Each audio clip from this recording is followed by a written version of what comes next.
بی کمت جواهرده برادر افغانو از کار پاتوق منه بچه ها. پاتوق من این راست بام جواهرده.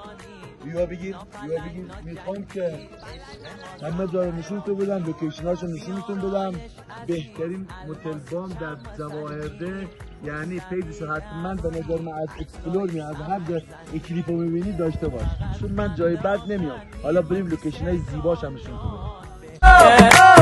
حبیبی کام تو مازندران، با سلام عرض ادب خدمت یار جانی، نا پلنگ نا جنگی عشق مازندرانی، بیارایش عزیز.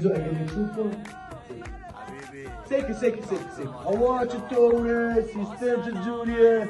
ادب خدمت یار جانی، نا پلنگ نا جنگی عشق مازندرانی، بیارایش عزیز الماس چم مزنی، خوش سلیقه هستی عطرای سم مزنی، فقط خنده آخر میرماتیسه جان جان، بهترین عروسی را گیرماتیسه جان جان، تو فقط چشمگاد شهر.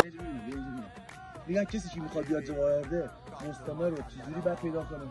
اینجا خیلی راحت پارک جنگلی جد ما در خدمت. این پارک جنگلیه بچه. پارک جنگلی اینجا پارک جنگلی اصلا بزنم اینجا. هوا چطوره؟ هوا خوبه؟ قلبیم خوش بگذاره. بچه کجایی؟